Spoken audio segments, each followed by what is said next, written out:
Hey guys, it's Stephen Werner again coming to you on today's masterclass.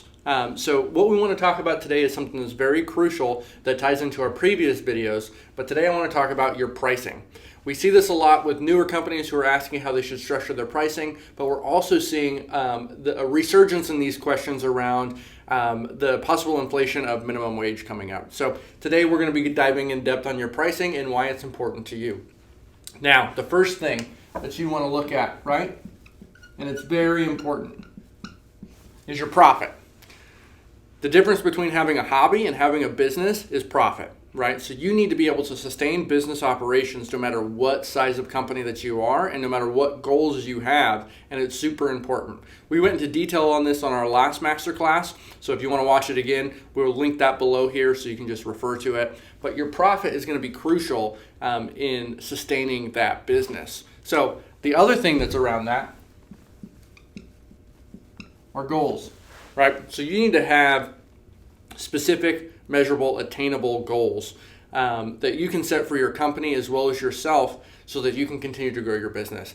And this is for if you're doing commercial properties or you're doing residential or you're doing a blend of both. It's good to have these goals set once you look at your profit to find out what mix you can have, whether you're going all residential, all commercial, or if you're going to have a little bit of both. So that's going to be super important for you to look at as you continue to build out your pricing structure.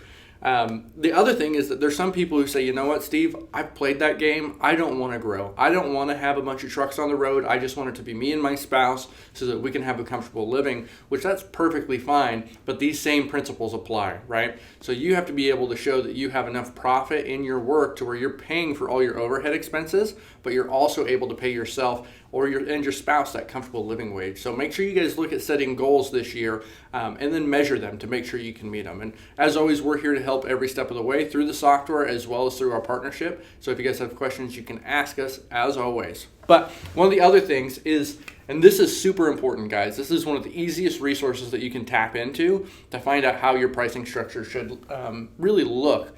And that is going to be looking at your competition.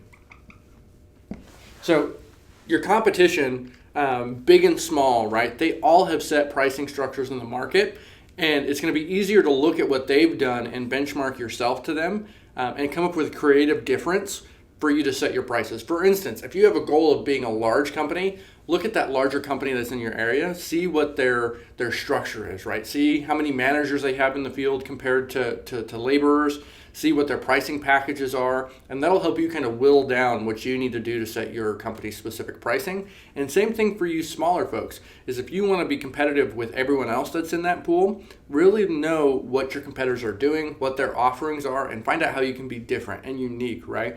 And so that also gets back into customer retention as well as attaining those new customers that were in our previous videos, again, linked below in this video. Now, the last thing, this ties into your competition, but it's also, you have to know your market, right? So when you're looking at your area, if you're in rural America, your pricing structure is going to be fundamentally different than if you were in New York or LA or Texas or Florida, right? Because you have less of a population to serve, and their threshold for the pricing is really going to be set by tradition. Versus if you're in a more densely populated city, you can keep your route closer knit, but you can also serve different aspects of the community. Maybe there's more affluent neighborhoods that are willing to pay extra for your services, or maybe you just want to serve the masses and so that you can go out and have a lot of volume going through your business. That's up to you, but you need to know your area, know your customer, so that way you know your business and you know that your pricing is generating you a profit and you have a healthy business. I know that this can be a lot of information, right? A lot of these master classes can be overwhelming. We know that. It takes time to understand these principles, but we are here for you. It's why our phone number is below, and there's an actual person at the other end of that phone number that's going to help you walk through this or the platform with any questions that you have. So feel free to reach out to us because we are here for you because we're your technology partner. We'll see you guys next time.